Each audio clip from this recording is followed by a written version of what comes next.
Hi there, I'm Adam Kirbas and this is my novel, Listen. Lucy Knight is heading to the FBI headquarters. She still feels uncomfortable that she has to leave her home, her place, her safe haven to someone she barely knows. She needs to get off these thoughts. This is her life. She puts herself at risk. Who knows what this person might do? And she hates herself. She hates herself again and again. This is self-hatred. Self-hatred which makes days unbearable. Right at the moment she gets a phone call. It's Glenn Chase, her partner. He informs her that there is a homicide and that before she goes to the office, drives to the office, she should head straight to the homicide scene. It all appears as if they wanna make sure that Lucy does not come close to the FBI headquarters. As if they want to prevent that people see her, get a glimpse of her, who knows, who might be watching closely, who enters the FBI and who not. Maybe the media or anyone else you can think about are waiting for her right now. This all seems weird, but Lucy, she obeys. She has to comply. There is no other way. She is cornered. She's at retreat. And Glenn Chase, her reluctant partner, he doesn't seem to be thrilled working with her. In the beginning, Lucy can remember, in the beginning Glenn courted her. He helped her. He was very forthcoming. He even made a lot of compliments on Lucy's beauty. But after he found out that Lucy has a lot of male admirers, this is what they call it, male admirers, and that Lucy would be engaged in many sexual adventures, things changed. Things changed dramatically. Glenn wasn't willing anymore to be around Lucy. He looked at her differently. He looked at her as someone looks at something disgusting, uncomfortable, something unsoothing. And Glenn was actually not the first choice to become Lucy's partner, but others had either the prowess to talk them out of working with Lucy, or that they had just influence, but no man wanted to work with her. Lucy ponders over these things. What is going to wait for her? She drives to the address Glenn gave her. She gets out of the car. Glenn is already waiting for her. And again, there is this look in his face. He stares at her. He stares at her mouth. Lucy heard one of those nasty things they say about her, that with her mouth she probably knows how to suck a dick. She heard what they say behind her back, that she probably got a job in the FBI because she's a tongue twister. And all the men laughed. And probably Glenn right at this very moment, thinks or imagines whose penis Lucy had in her mouth last night. Lucy somehow feels or assumes that maybe the FBI has close tabs on her. Maybe they know that she still can't free herself, that she still needs the attention, that she still needs someone to spend the night with. Maybe they know that she's mortally scared of being alone.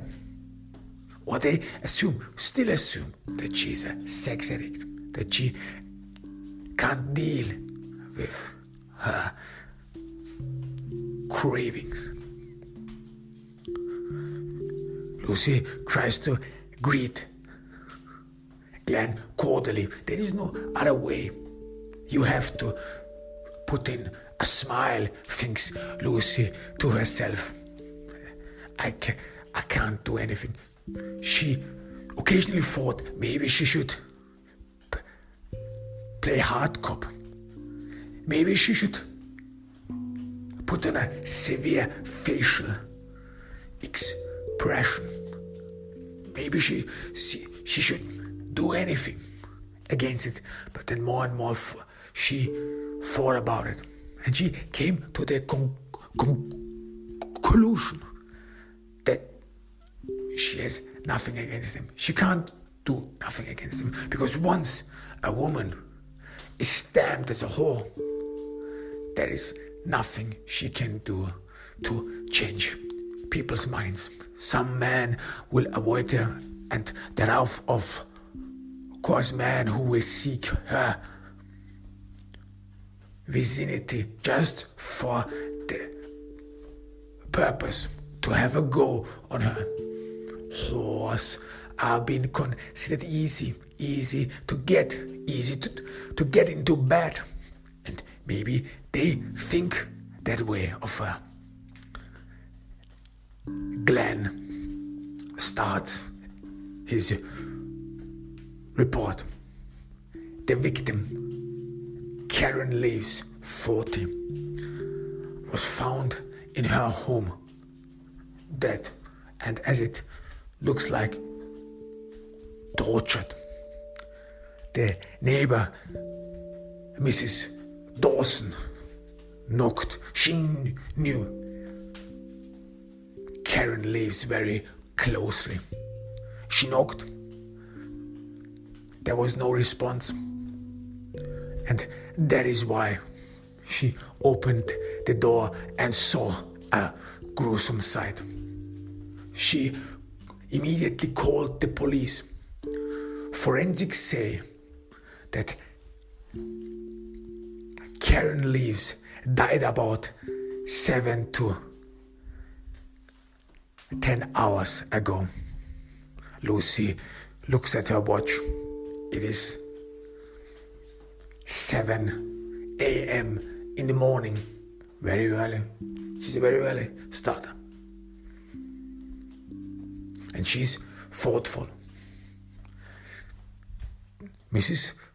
Dawson, who knocked in the morning, she didn't wait until there would be a sign of proof or whatever.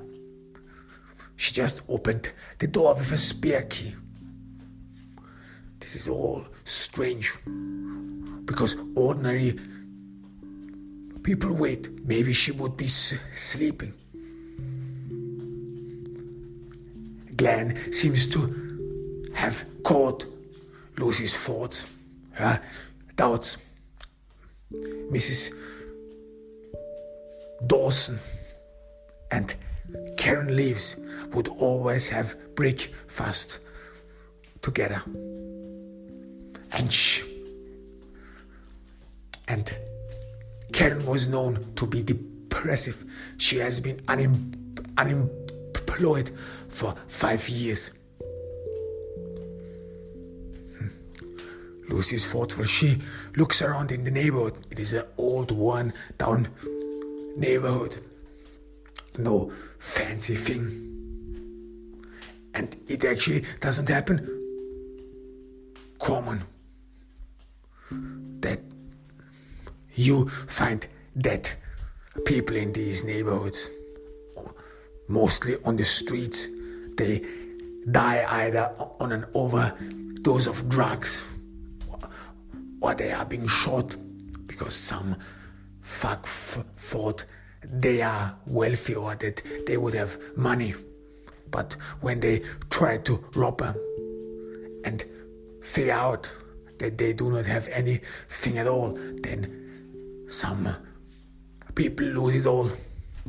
Lose it because of their despair, because of the life choices they made, whatever they have, because it is hopeless.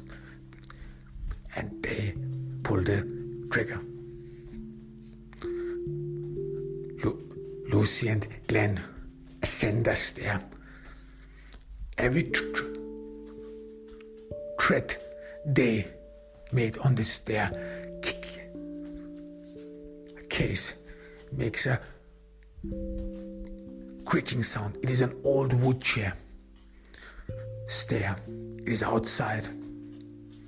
A wood stair that is outside, which is influenced by the weather, by summer heat, by winter heat. Wood works, despite the fact it was used and is used for the construction.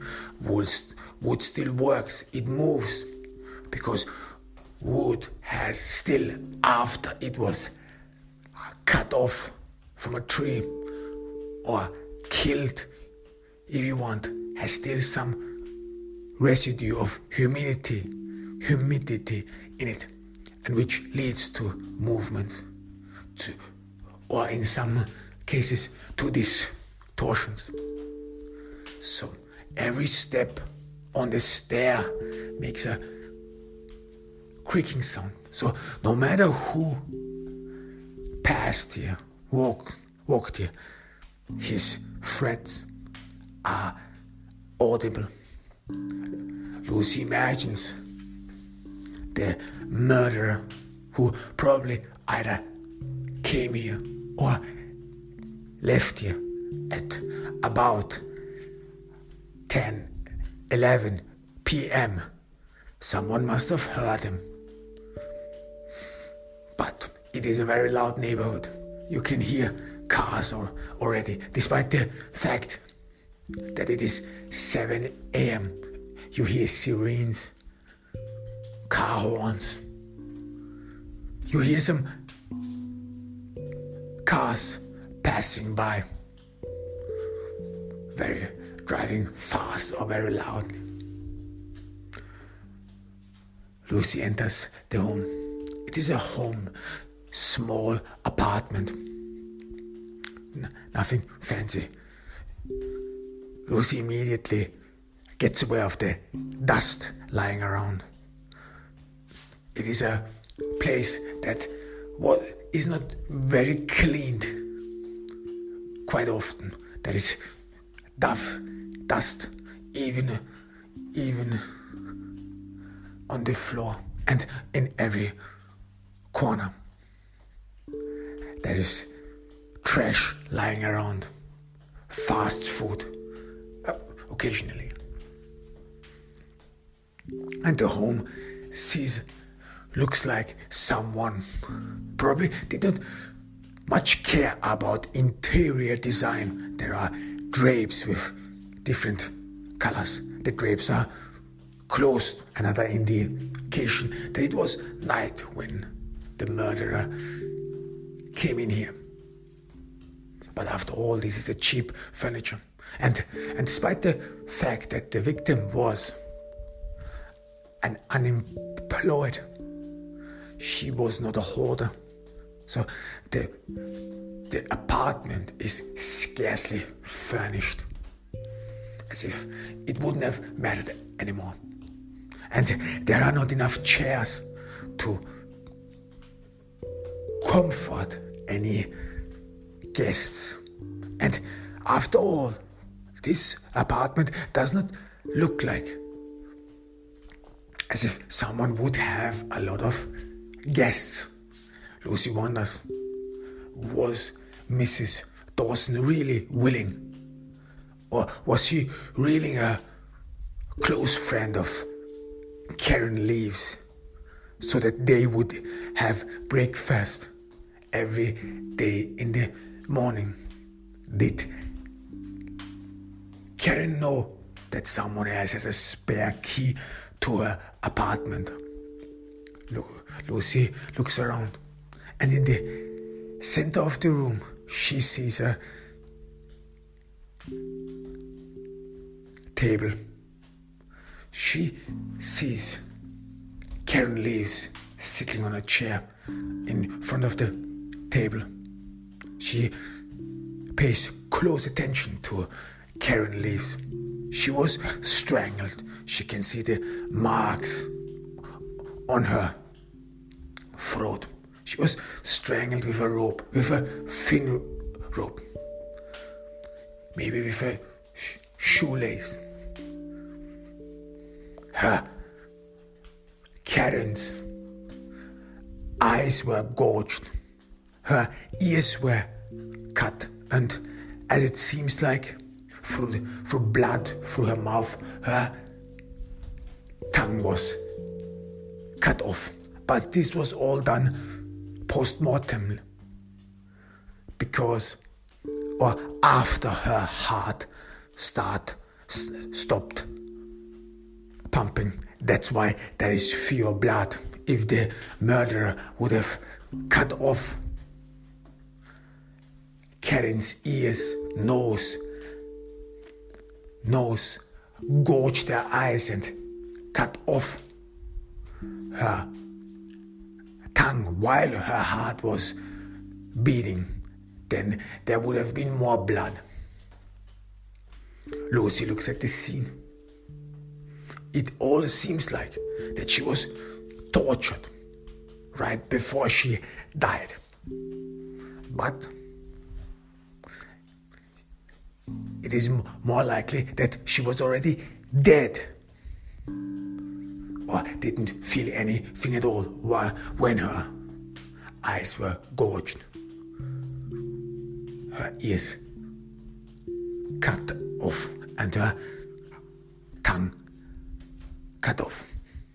Lucy's thoughtful. What is this all about? Eyes, ears, and tongue. She looks at Karen's dress.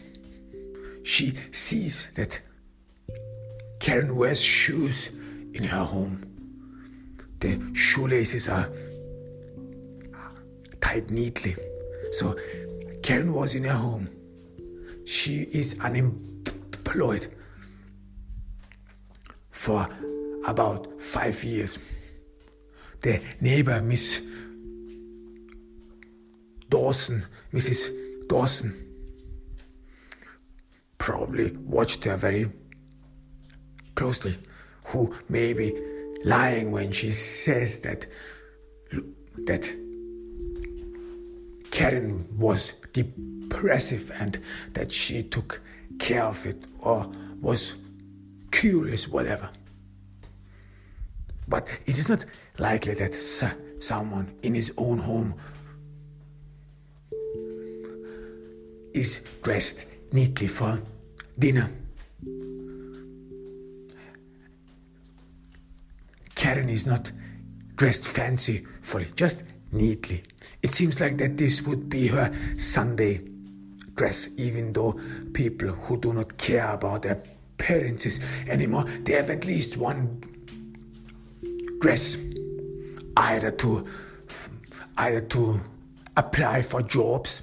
You need something. Even though they do not apply for jobs, they have one dress whatsoever, which they keep always neat in a shape.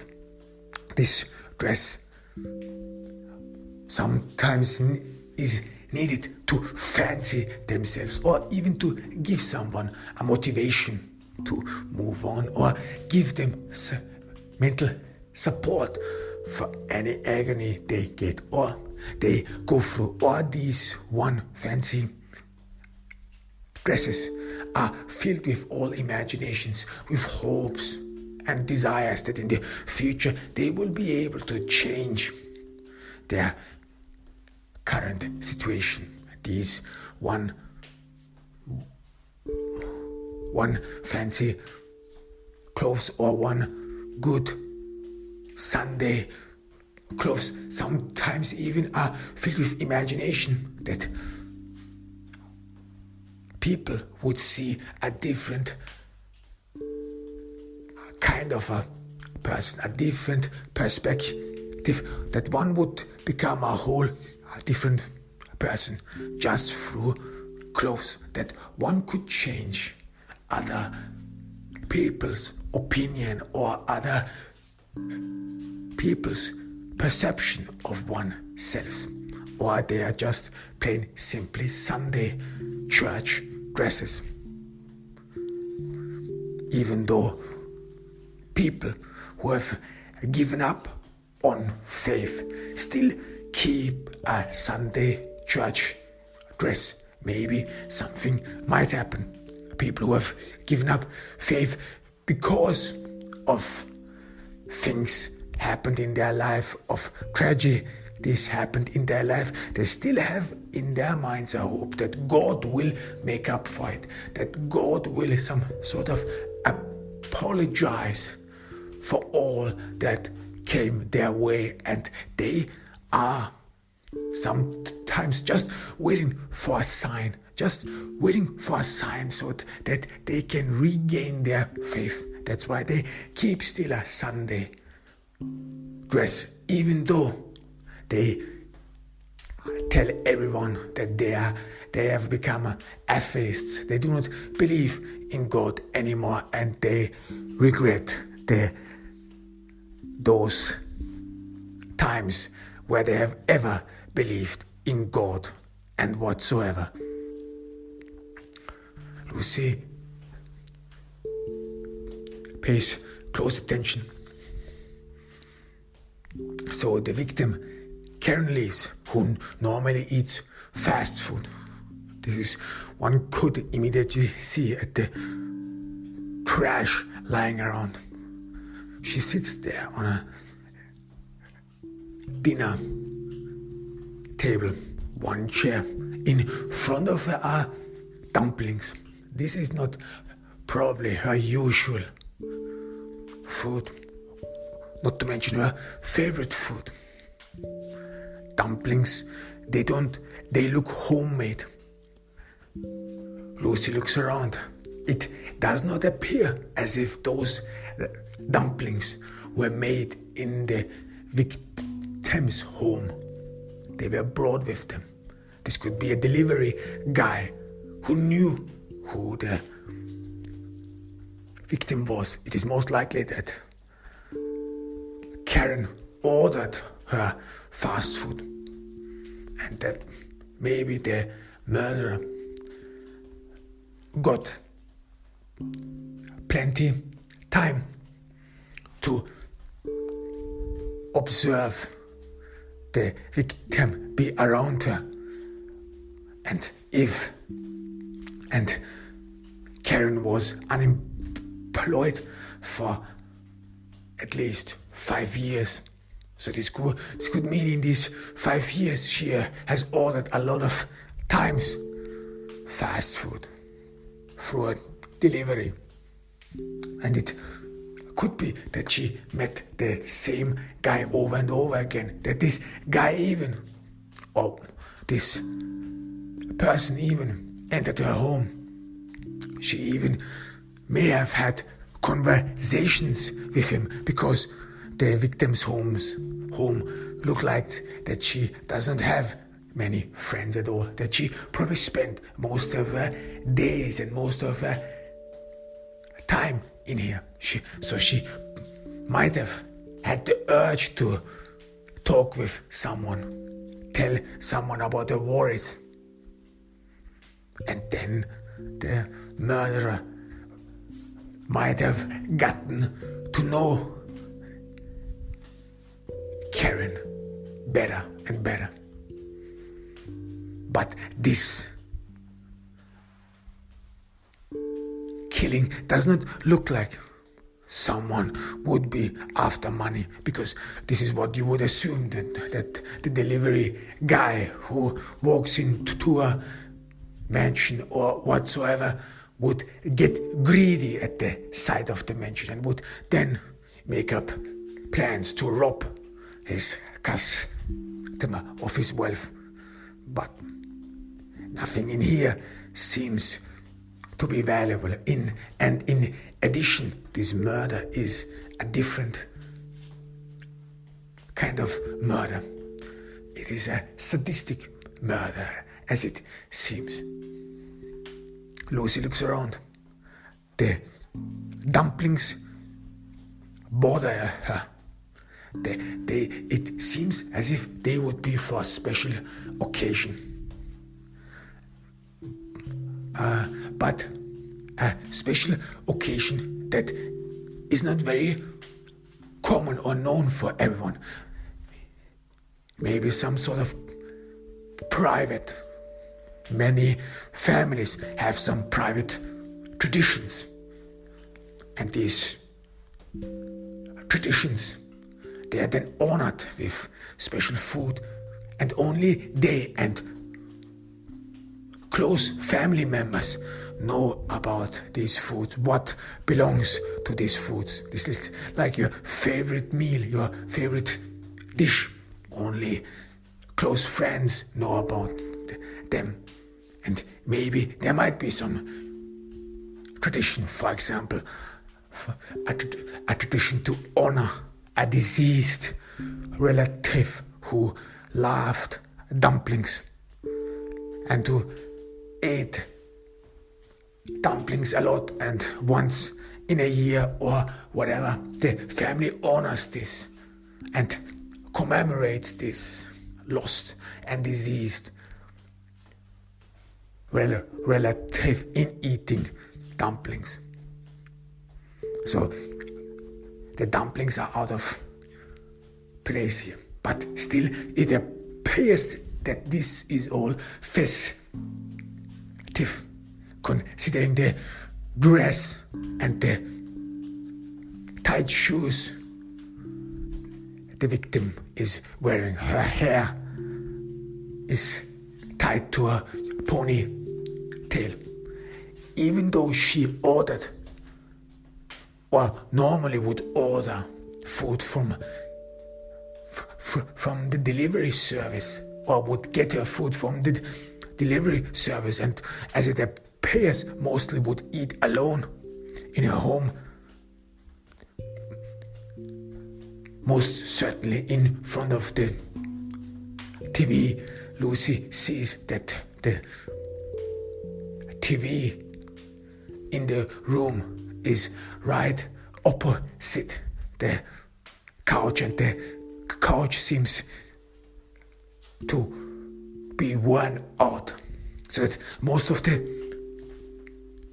time Karen was sitting on the couch watching TV, and it even looks like that she slept a lot on the couch. The surface of the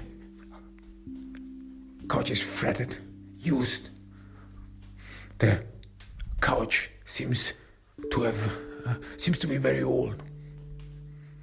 So why would the victim then wear her Sunday dress for food, and then for just not her ordinary food, maybe special occasion? The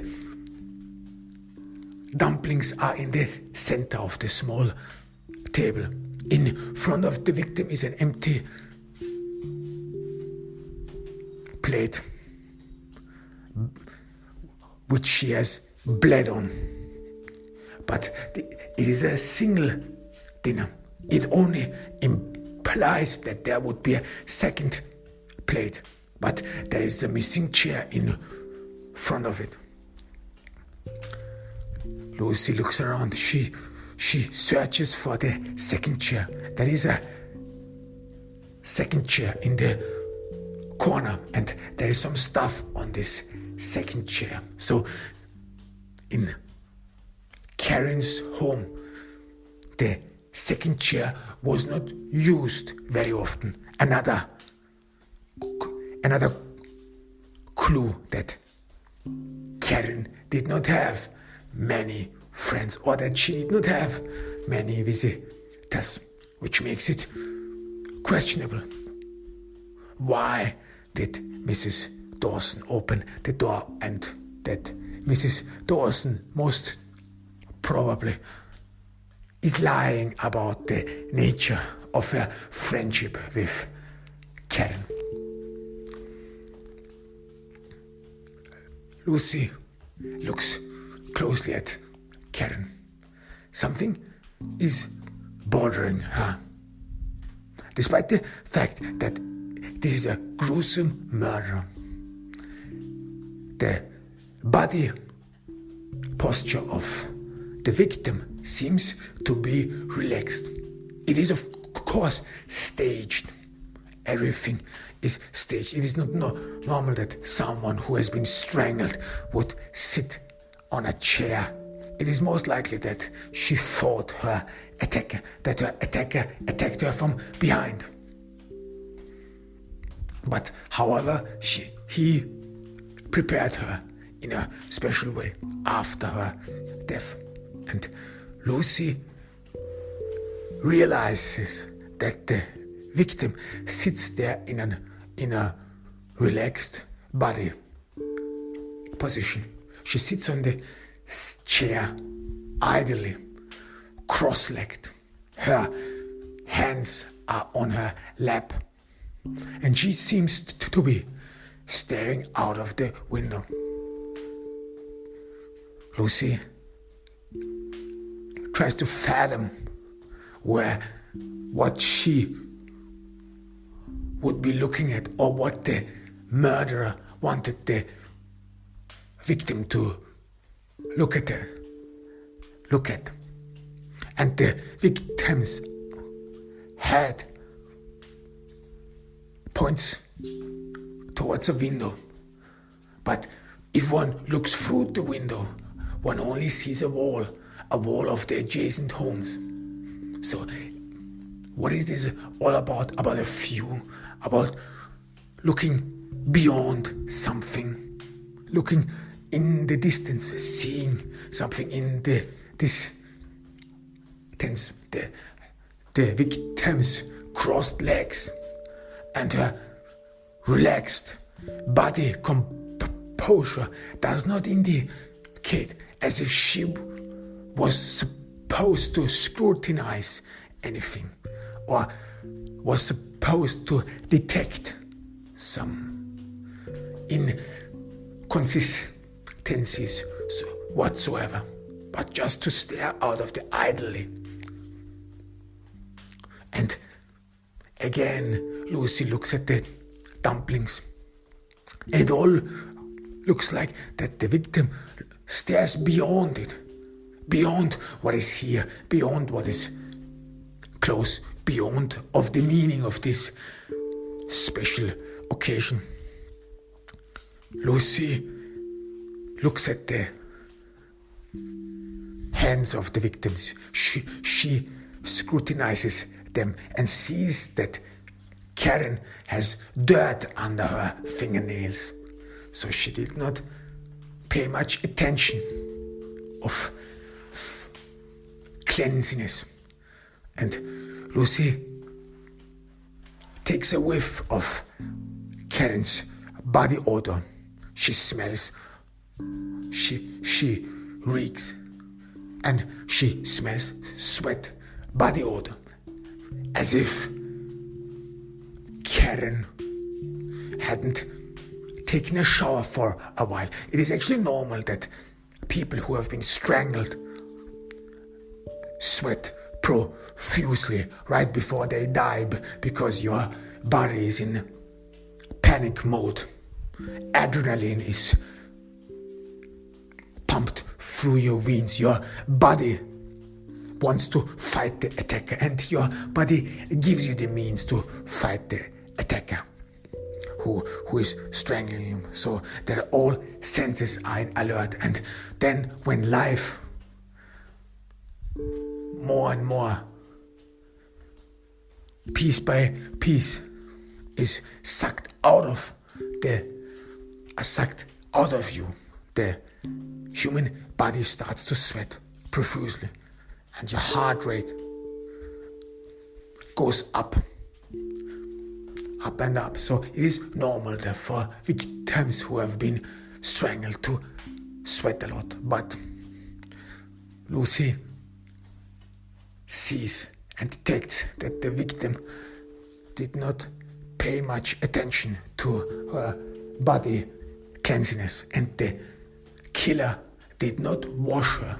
So this is not about to maintain a memory, a serene and pure memory. Many serial killers, they kill people not to end something, but to maintain something, to keep and conserve a moment, a memory, an idea.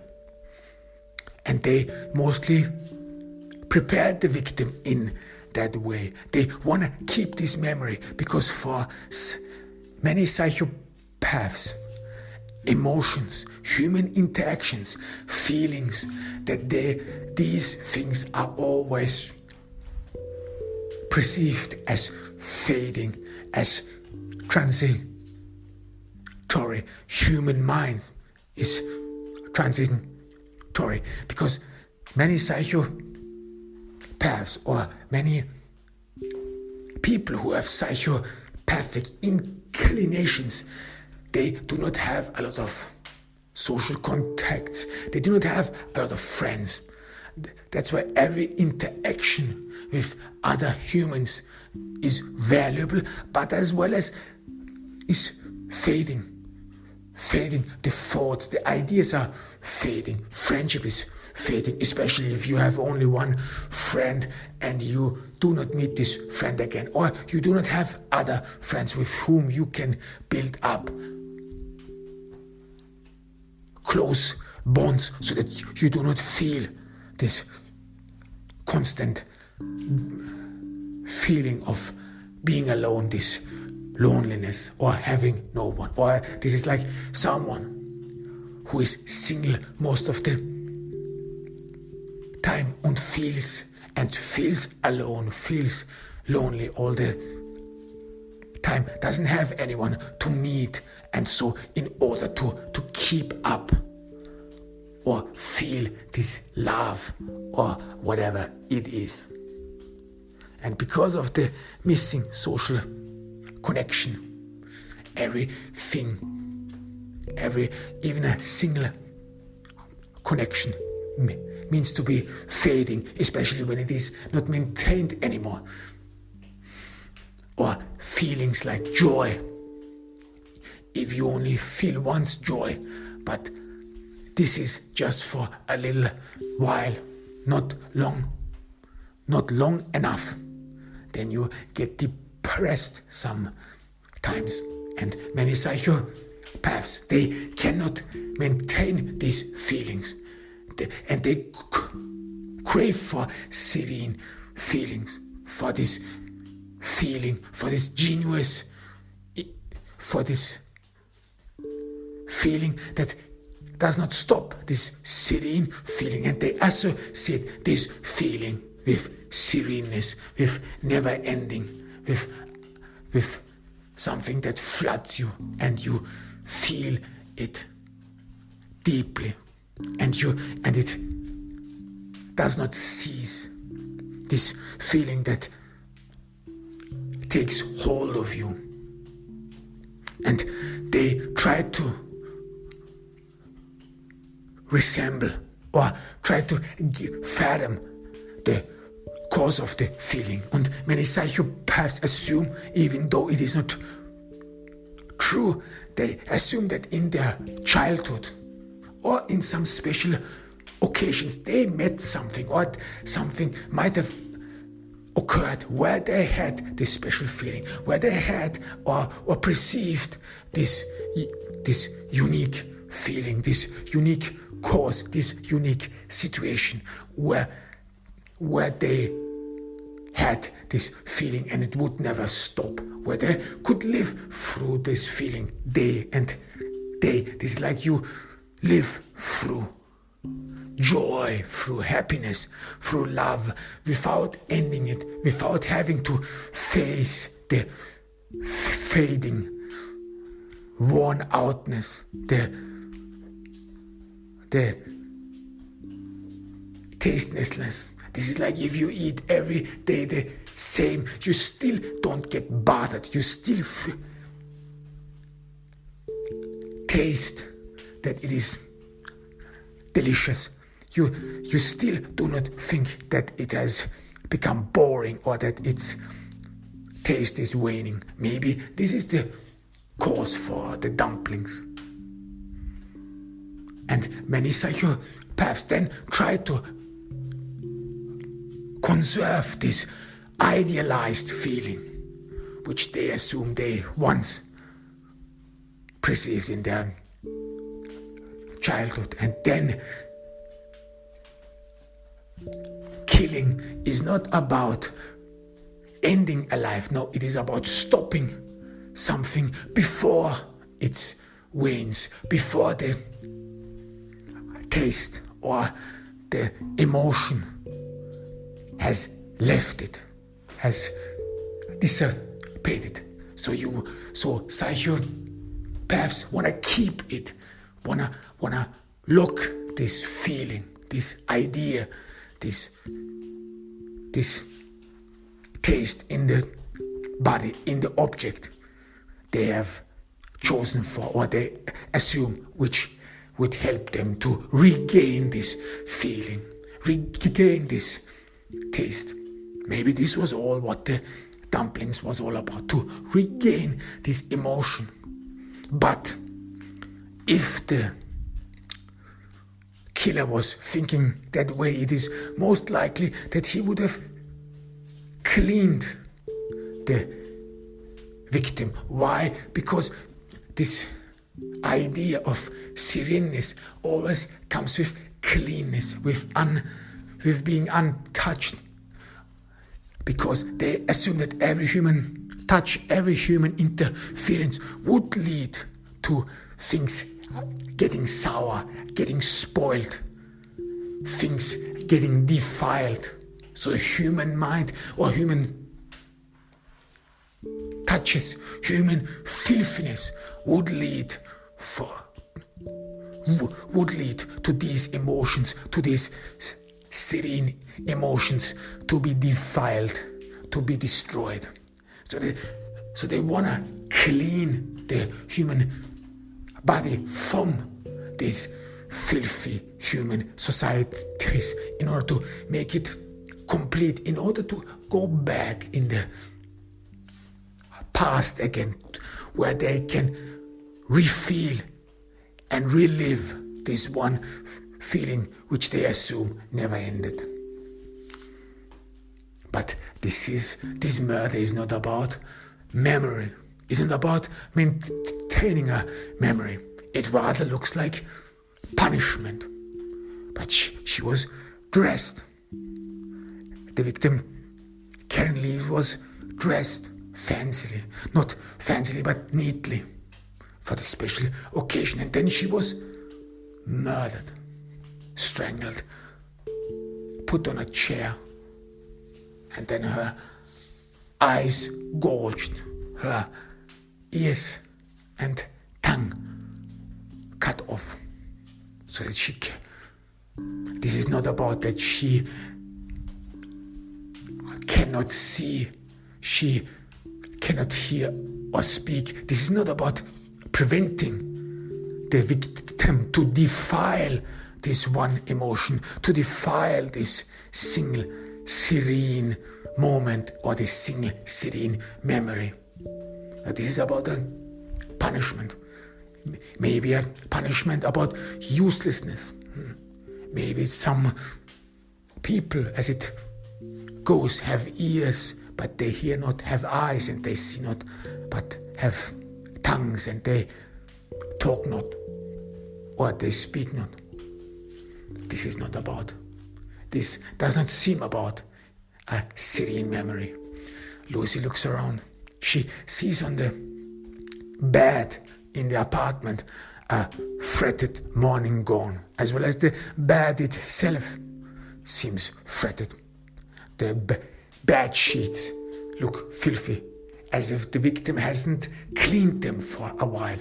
And it is most likely that the victim is probably wearing or had been wearing the morning gown quite frequently and most of the time. And on the floor next to the bed, Lucy sees a pair of fretted slippers. They have the same size as the victim's feet, and most likely that Karen Leaves walked in them all day long. Lucy again takes a whiff of the slippers. Yeah, they smell heavily after feet sweat. So the murderer probably caught the victim in her fretted morning gown, as well as in her fretted slippers. And he undressed her and dressed her in her best Sunday clothes. Lucy again scrutinizes the victim. Karen Leaves. No, the clothes seem to belong to her. They are not too big, they are not too tight. It is her size, as well as the shoes. They are her size. It all appears to be that these clothes belonged to the victim.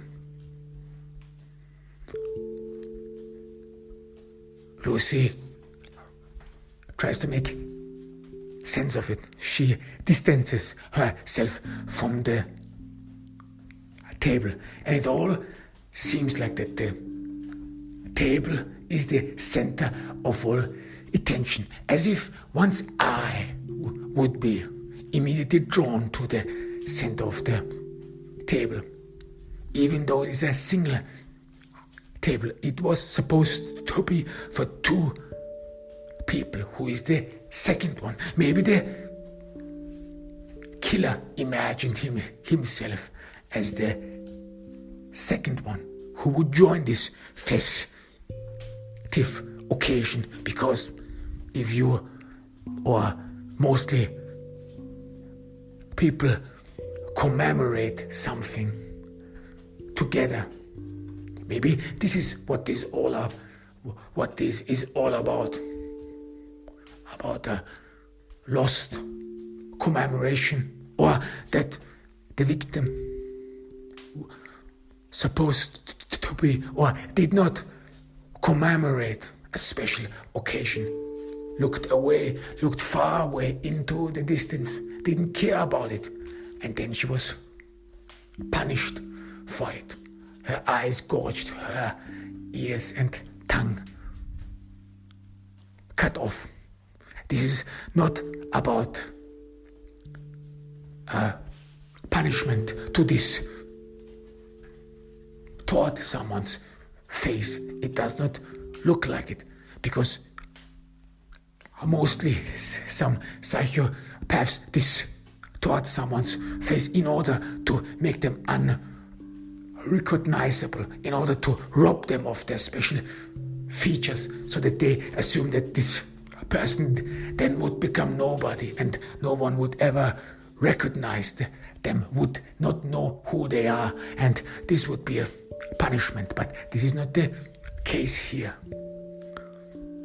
The nature of the punishment is not quite clear. Was it because the victim did not commemorate a special occasion, or was it just punishment because she would not listen, see, or speak.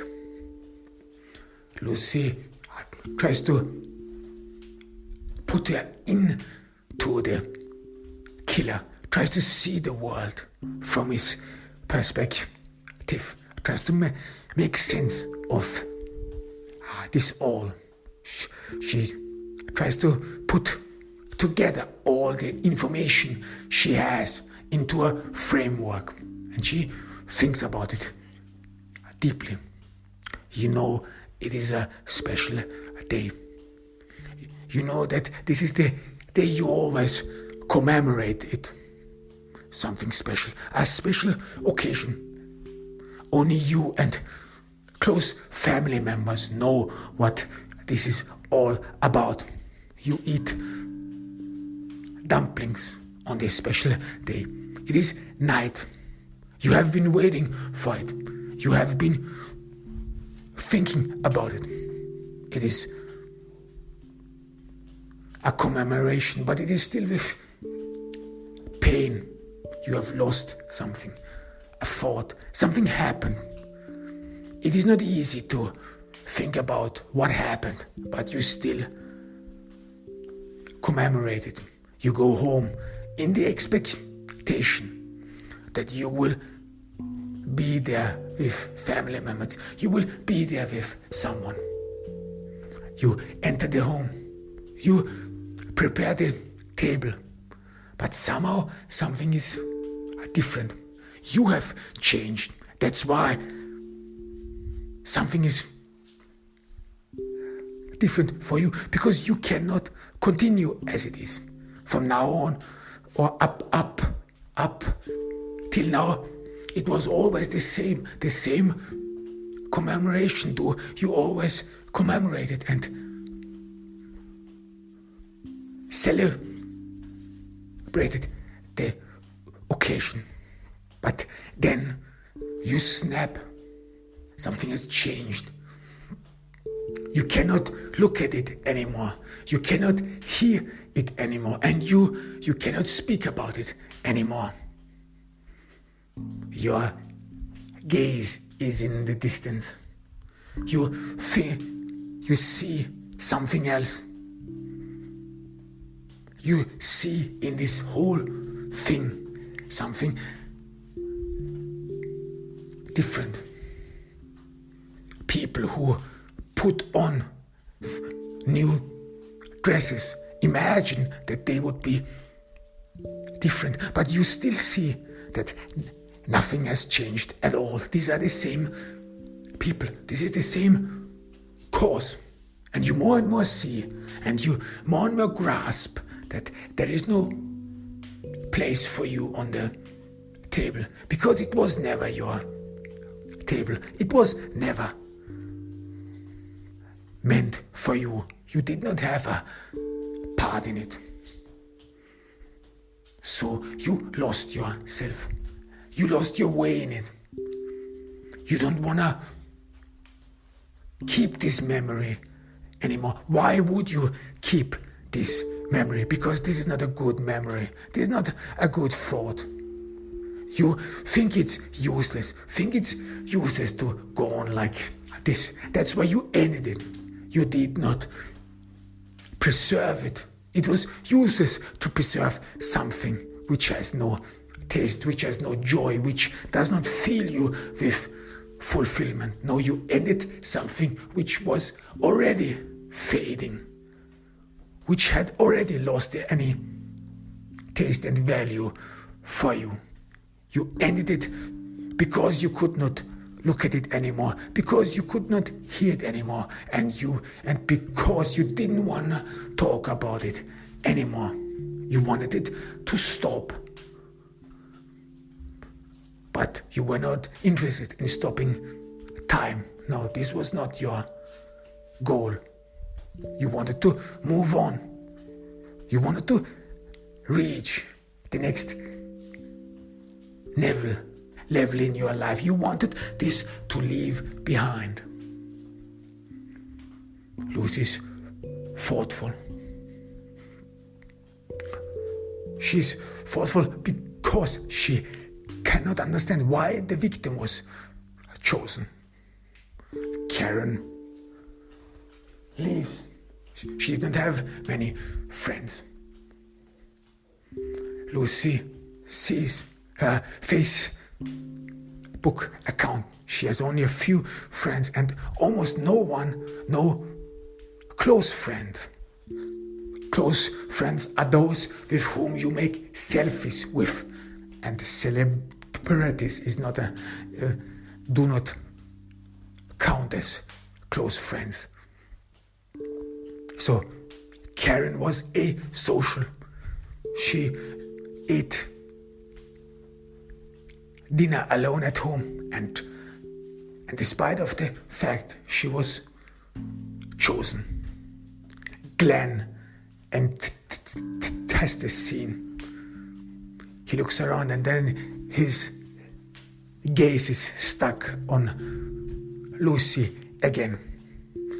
It seems like that Glenn has already a theory, but he is not willing to share it with Lucy. Again, he looks at her contemptuously, and in disgust, he asks her, "Are we done?" So that forensic can wrap it up. Lucy nods in approval.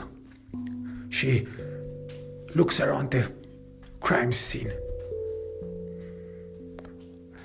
She tries to imagine how the killer knew about the victim.